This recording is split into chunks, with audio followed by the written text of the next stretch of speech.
This message comes from NPR sponsor Discover. If you use debit over credit, get Discover Cashback Debit, a checking account that rewards with cash back on everyday purchases. See terms at discover.com/cashbackdebit. Discover Bank, member FDIC.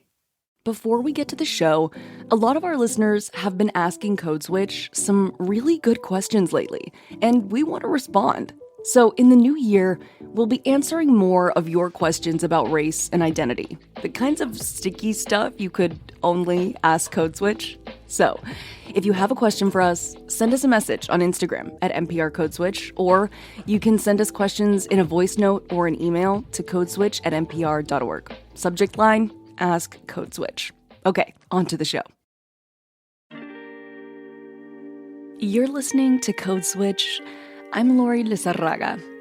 I don't know about you, but I'm looking back on the past 12 months and thinking, how did we already get here? I know. The end of December comes around every single year, without fail. But we here at Code Switch didn't want this year to come and go without really taking it in. So, for today's episode, each member of the Code Switch Massive is taking some time to reflect on and recommend an episode from 2023 that stayed with us. You'll be hearing about moments that resonated, made us feel something, or changed the way we think. I'll go first. It's really hard to choose a favorite episode. I mean, between Parker's Climate Solutions episode with student activists in Baltimore to working with my colleagues on Finding Home con DACA with Brian De Los Santos from The LAist, there are a lot of really good episodes to choose from. But I think for me, this year, it all comes back to 1 year ago and my very first episode at Code Switch with me mommy.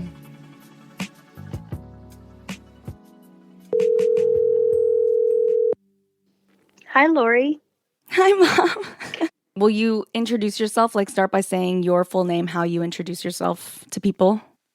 Well, how I introduce myself to people is Paula Lizarraga.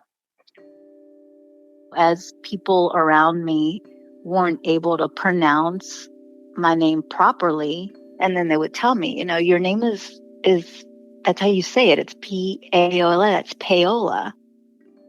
And I do remember something rising within me and just thinking, I hate that name. That's so ugly. That's not my name. They would ask, what is it in English? And so I began to understand that it just needed to be, translated. Getting a chance to sit across from my mom and interview her for my very first episode at Code Switch meant a lot to me for so many reasons, because names have so much to do with fitting in or standing out, with authenticating yourself or feeling like you are who you are, assimilating, and identity.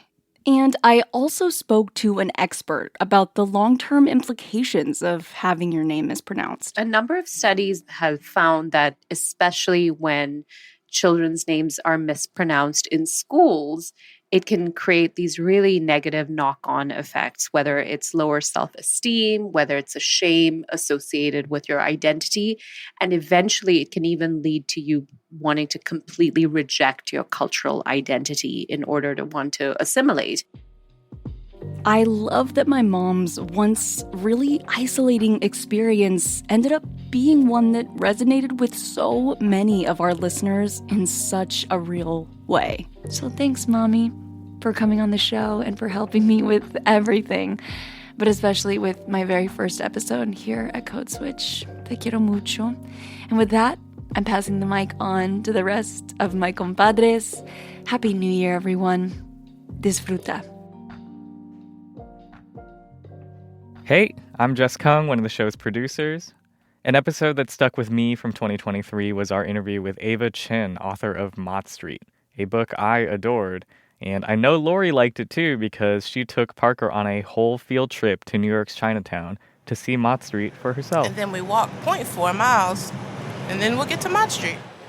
It feels very, very bubbled in and protected from the bustle that we just came from. There's like a soapy smell that's familiar to me. So the book is the story of a family, Ava's family, a profoundly Chinese-American family over 4 generations in the States. And we got to talk to her about how her book brings together historical evidence and family mythology. Ava told us about combing through 19th century newspaper articles for stories about Chinese people, or her family members specifically, which were mostly, really racist in a way that was also very normal. But as a person, a contemporary person living today, reading this and knowing that my family members are living not too far away was really painful and difficult for me. It felt personal. And then the official records, like birth certificates, immigration records, if they existed in the first place, if they were preserved to the 21st century, they're full of holes or straight up lies. Fake names and fake relations to get around Chinese Exclusion Act policies. Knowing that the National Archives files were filled with so much fiction allowed me to give space to the oral stories and the family stories. A lot of the book is driven by Ava meeting her estranged and absent father in her 20s and learning more about his family and his history. Through her wide-ranging research, she got a better feel for how generations of men living under racist policy and women living under the same policy and also under their husbands trickled down to her. The way in which Chinese exclusion impacted families on the ground really was eye-opening to me and allowed me to see the ways in which my father has lived his life as being a kind of an echo or a resonance of the original Chinese exclusion. Mott Street allows forgotten truths to exist between incomplete government records and racist newspapers and old family gossip, and the kind of projections you can make when you spent a lifetime observing your family like, we're like this for some kind of reason, right? And I'm just really glad we got to have Ava on the show. I'm Courtney Stein, a sometimes producer and sometimes editor here at Code Switch. I got to help Parker make a beautiful series of episodes about how descendants of enslaved people can honor their ancestors. In the second of 2 episodes, Parker took a road trip with her mom back to the plantation where their ancestors were enslaved. It's a place she's avoided for most of her life. And Parker, being Parker, brings light to the heavy. Do you think it's accurate if you put your arm out and you do the bump bump that the truck will do bump bump? Do you think that ever happens? I've always wanted to do it. You are not taking advantage of the road trip experience, Ma. I'm trying. When we were talking about ways to begin the episode, Parker told me about the hours of recordings that she'd done with her grandma before she died. And it's something I related to, and one of the reasons I even got into making radio in the first place. I appreciate you helping me, Grams. I don't know what I did. You just spoke with me, that's all. That's my Grams. She helped raise me. In fact, she was my kindergarten teacher. And for the longest time, she was my main interview subject because it was just me and her hanging out during the day. Grandma, legit, that's all I'm doing for this job.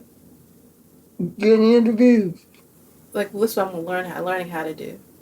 But I'll sit with somebody and we'll talk about a specific story or whatever. Grandma's specific story always started with where she's from. Grams grew up in farming country in Cresswell. I grew up, Daddy's farming. Gray long roads and big clods of dirt. When my grandma was dying, I bought my first recorder. I wanted to have a bit of her sense of humor, her directness, her sometimes harshness. But when I nervously took out the microphone for the first time, she shot me down. She didn't want that thing in her face, which I get, so I didn't push it. I became a producer of other people's recordings, which is fitting. And getting to help Parker make this episode is one of my favorite stories I've ever gotten to work on. I highly recommend listening to the full episode and going on this road trip with Parker and her mom.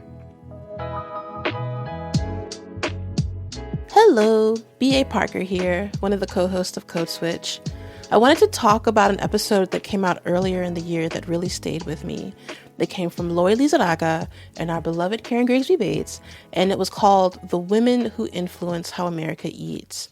Now, Lori and KGB really deep dive into the diverse female voices in food media, talking to food journalists like Priya Krishna and Von Diaz, women who have leaned into their own histories when it comes to the kitchen and refused to compromise themselves. A moment that really opened my eyes was when Karen spoke with Chef Reem Assil. Now, Chef Assil grew up in a Palestinian-Syrian household in the U.S., and that meant that some of the recipes that were being passed down inevitably had to change simply because of access to ingredients. But that never changed the food's authenticity, or as KGB likes to call it, the dreaded A word. My apologies. You know, for me, like every dish has a soul to the dish, has a spirit, has a history. And as long as that stays intact, I feel very strongly that everything else is flexible.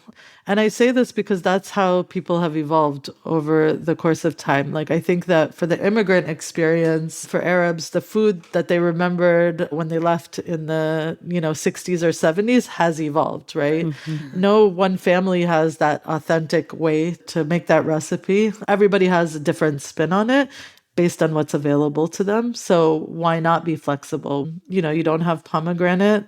What is another thing that's tart and that you can put in there? Like, I don't think that there's anything wrong with that. And in fact, the dish becomes better over time when people discover these things. Also, there's this conception that our cuisine is not adaptable, is not flexible. In fact, it is very adaptable.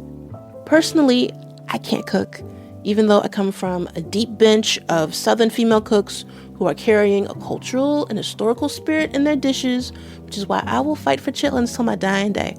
But to hear these women fully embrace the metaphorical and literal melting pot that we've been handed down was a really heartwarming experience. Hello. My name is Xavier Lopez. I am a producer on Code Switch, the newest member of the Code Switch Massive. Although there are many episodes from this year that I'd love to highlight, the one I want to talk about is personally meaningful to me because it was the first episode I produced. The episode is called Two Palestinian American Writers on Being Denied the Right to a Story. One part of the episode that really stood out to me was this moment where Jean and one of the writers, Fadi Judah, briefly talked about this very racist question that many Palestinians, or anyone who sympathizes with the Palestinian cause, really, were being asked in the aftermath of the Hamas attack in early October. Do you condemn Hamas then? Go viral. Do you condemn the murder of women and children in the streets by Palestinian terrorists? Do you condemn what the Hamas terrorists did in Israel on Saturday? Underneath that question is obviously this presumption, whether it's intended or not, that you are guilty by association, and you're guilty until you declare otherwise. I've been asked so many times that I almost no longer recognize the question because the question is actually disinterested in me. The question is only interested in me when it, I say in quotation mark, feels that I need to be threatened. The question is so pervasive that there is no possible argument around it. It feels like constantly an interrogation of one's humanity or a justification for oppression. The entire episode is very moving and one that I am extremely proud to have been a part of. I'm really glad that we were able to hold space for these writers, to talk about their grief, their love, their joy, and to add some nuance to all of the noise that is out there when it comes to coverage of Palestinians. Hey everyone, my name is Christina Kalla, and I'm Code Switch's senior producer. Before I came to Code Switch, I used to lead music coverage on All Things Considered. I did quite a bit of field reporting also with different people from NPR, including a trip to Puerto Rico after Hurricane Maria in 2017 with Adrian Florido. And this year, I worked on this episode, Bad Bunny, reggaeton, and resistance that kind of brought a lot of that experience together. Luma pa'l carajo. All right, Adrian, so what was he saying there? Because my Spanish is trash. Well, he was kind of going after like the entire political class in Puerto Rico, including calling out the governor. But the thing he said that really drew that massive roar that I heard was Luma pa'l carajo. Luma can go to hell. Huh, okay. Who is Luma? Well, Luma runs Puerto Rico's power grid. It's the island's electric company. And a lot of Puerto Ricans hate it. I wasn't a Bad Bunny superfan before working on this episode. Unlike our other guest, Vanessa Diaz, who is teaching a college class on Bad Bunny and resistance. I feel like I can admit this now because I am one. And the reason is this episode and the people we talked to and the context they gave about Bad Bunny's music. We often think of music as background, something soft to vibe with or score our big moments in life. But in that softness, there's actually a lot of power. Even for music about dancing and beaches and blackouts, Bad Bunny is responding to the colonial rule of Puerto Rico, how there's a before and after with Hurricane Maria. The breakdown of essential services there, cost of living. And in our episode, after Vanessa lays out all this history about Puerto Rico and Bad Bunny's responses to the socio-political circumstances, the thing I kind of always come back to is the end. We get this breath of just joy and love for a place, even as it struggles, even as it's imperfect. And you just kind of get a little bit of a slice of that life. And her emotion and her response to Bad Bunny's emotion too. God, I listen to that song all the time. And I hope maybe after this, you will too. For me, Me Fui de Vacaciones is the most love letter. That song makes me cry when I listen to it because I feel like I can remember driving around the island when I was a kid, and it makes me feel really nostalgic. I think that's what it's supposed to do. And that him driving around the island, visiting his favorite places, that gives him all the joy he needs. Ya no pido más deseos, tengo todo lo que necesito. El paraíso llegando Isabela, un mango de Mayagüe después pa' la Palguera. Puerto Rico se ve lindo hasta en Google Maps. Y le quiero dar la vuelta con Sunset y con Gaps. Lo que traigo es vibra linda, no quiero choking up. I feel so silly. It makes me cry because I think that's the level of love that Puerto Ricans have for their island, and he has that love. And so I hope students end the term feeling their appreciation of, critique of Bad Bunny, but also feeling that appreciation for Puerto Rico, for Puerto Rican people, for the struggles of Puerto Rico, the continued struggles for independence, liberation. And I just feel like that song is so beautiful and such an homage to the beauty of the island. And to me, that's the most beautiful love story for Puerto Rico that he ever wrote. Tengo todo lo que necesito.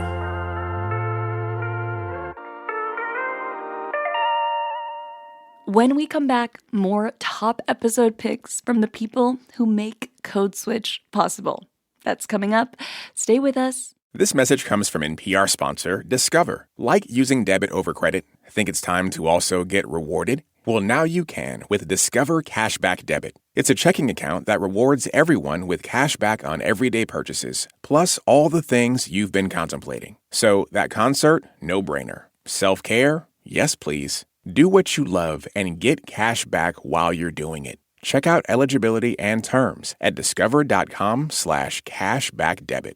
Discover Bank, member FDIC.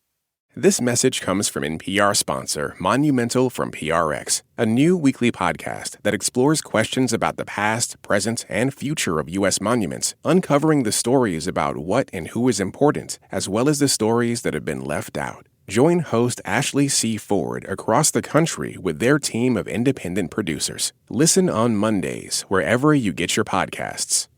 This message comes from NPR sponsor BetterHelp. In the season of holiday giving, don't forget to give yourself what you need, whether that's rest, relaxation, or even therapy through BetterHelp. Visit BetterHelp.com/NPR today to get 10% off your first month. From podcast to the tiny desk, public radio hasn't been just radio for a long time. But everything you love from the NPR network is still supported the same way, by donations from listeners like you. Please give today at npr.org/donate. And thank you. Before we get back to the show, the end of the year is coming up and we're reflecting a bit here at Code Switch.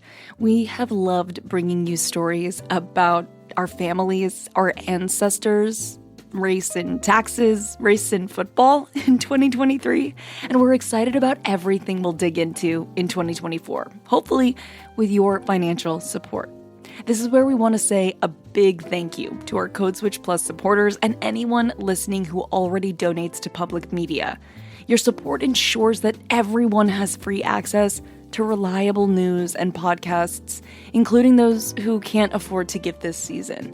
And to anyone out there who isn't a supporter yet, right now is the time to get behind the NPR network, especially with journalists gearing up for an important election year. Supporting public media now takes just a few minutes and makes a real difference in what's possible moving forward.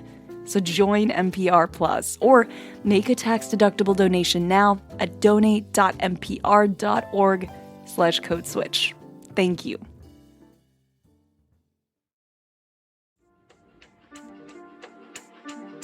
Lori, just Lori, Code Switch.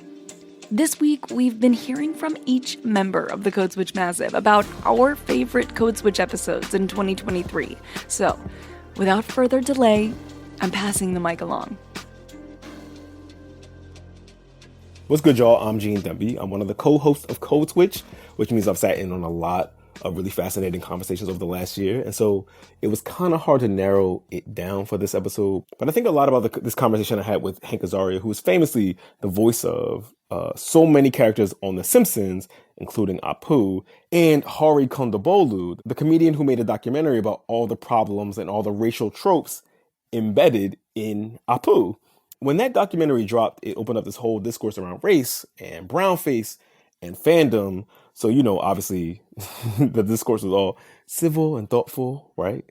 But nah, it got real ugly. And these two dudes, you know, were in the center of all of it. And it became something of an inflection point in both of their careers. I get called names. Hari got death threats, right? This was an episode for me that I suppose if I mishandled could have gotten a lot worse, but essentially it ultimately was a very challenging inconvenience for a long time. And for Hari, it could completely define his career, Which, by the way, I don't think I realized when I made the thing, because I honestly, if I had realized some of this stuff, part of me as someone who also is in a career in show business, I don't know if I would have done some of it. And so the two of them came on Code Switch. They asked if they could come on Code Switch to sit down and chop it up and hash all this out with us. And so I was sitting right between them in this little studio as they had this conversation that they both felt could be a model on how to do this sort of thing, to have this kind of conversation. And yeah, I think about it a lot because, this is going to sound weird because my literal job is to talk to people about race. But I wonder all the time about the limits of dialogue, about, if we have time for trying to win people over one heart and mind at a time. Like, the world is on fire. I mean, even the combo on the show, that was years in the making. Like, given how urgent everything is, do we have time for all that? I don't know. But you should listen to the episode. It's called The Fallout of a Call Out. And then, get at me and us by email or IG or whatever it is you use. And tell us what you thought. I really want to talk to you about it. All right? Cool. Be easy.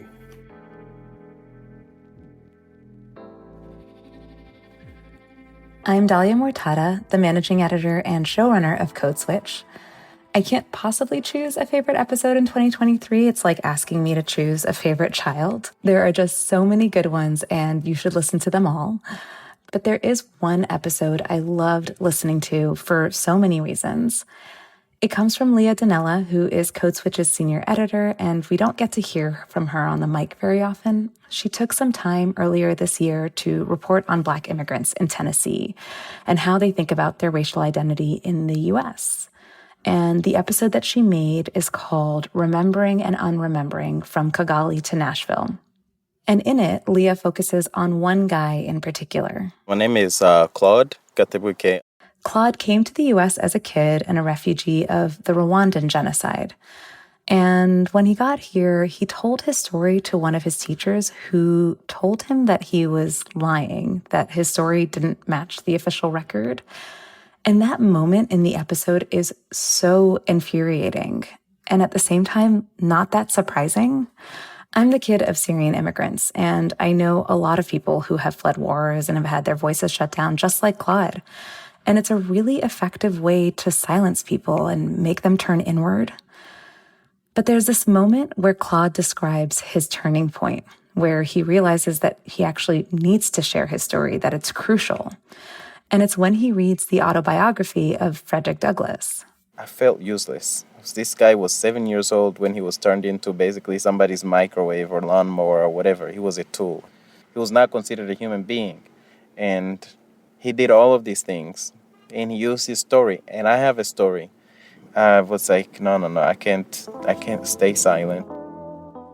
I found that turning point and that evolution of Claude's so powerful, and it reminds me of why it's so important to speak out and share your truth, tell your story, because it can really affect a lot of other people.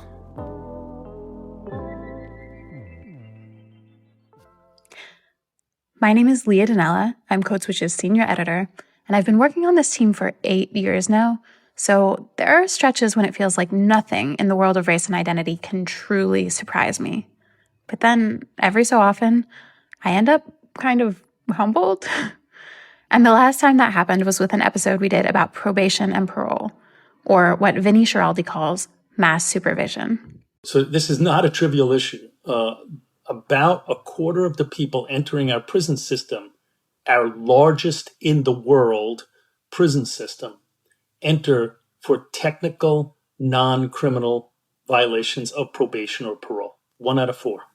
One of the things I love about Code Switch is that we get to talk about systems of power, how we all like to think that we're individuals making individual choices, but when you really zoom out, you realize that so many of our choices and our life outcomes are constrained by the systems that we're navigating. So we talk pretty regularly about things like policing and mass incarceration, but I'm kind of embarrassed to say that I had never really given a second thought to probation or parole.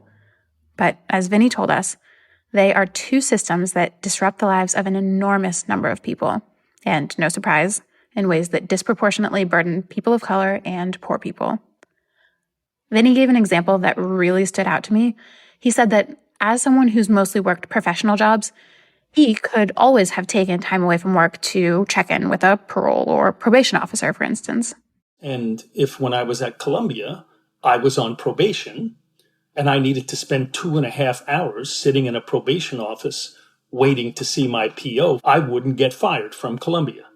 They would give me that 2.5 hours. I'd tack it on to the end of the day, or frankly, in academia, nobody knows where you are anyway, right? If I was working at McDonald's or mechanics, I can't just disappear for 2.5 hours. Right. What the mental conversation there is who am I going to piss off today? Am I going to piss off my boss but coming back late, or am I going to piss off my probation officer or parole officer who has the power to incarcerate me?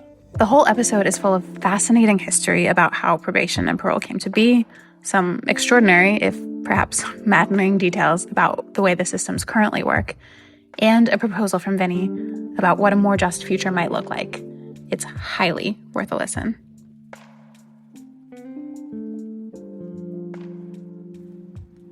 Hey y'all, this is Verlyn Williams. I'm the executive producer of Code Switch, And for what I must admit are selfish reasons, the episode that stuck with me the most this year was WTF Does Race Have to Do with Taxes? So right before I got married and checked the single box on my taxes for the last time, Jean spoke to tax expert, author, and fellow Bronx girl, Dorothy A. Brown. So this IRS, we can't be racist because we're colorblind. Really? That's just an accident? Stuff happens? No, I'm not buying that. One of the gems she shared was the moment she realized the marriage benefit in taxes that I personally was ready for has really been a marriage penalty if you're Black. Then I came across a study put out by the Commission on Civil Rights on the economic status of Black women. And I'm reading it, and it says that married Black women contribute 41% to household income. And that was my eureka moment. That means nothing to anybody else. But to these tax eyes, oh my gosh, my mother and father earned roughly equal amounts. And what our tax law does to those married couples is cause their taxes to increase when they marry. So when I saw that, I said, that's why my parents are paying so much money in taxes, because they're married to each other. If they were single, living in a household, their tax bill would not have been as high as it was because they were married. Dorothy then went on to break down all the ways race is a critical component of our entire tax system. And to say the least, this made for some spirited conversations in my household. And it's the exact impact I want our work to have on the lives of our audience. Conversations about race that answer questions that we may never even have thought to ask, with people like Dorothy who are equally as invested in the answer too. And that's our show. You can follow us on Instagram at NPR Code Switch. If email is more your thing, ours is codeswitch@npr.org. You can sign up for our newsletter at npr.org/codeswitch newsletter. And if you're not subscribed to the podcast already, go ahead and do that wherever you get your podcast. This episode of Code Switch was produced by Javier Lopez. It was edited by Dalia Mortada. Our engineer was Maggie Luthar. And a reminder of all the people you heard on this episode, the people who make Code Switch every single week, my team: Christina Cala, Javier Lopez, Jess Kong, Leah Dinella, Dalia Mortada, Verilyn Williams, B.A. Parker, Jean Debby, and Courtney Stein. We're gonna miss you so much, Courtney. Thank you for all you've done for Code Switch, for our team. We'll miss you. I'm Lori Lizarraga. Call your mama.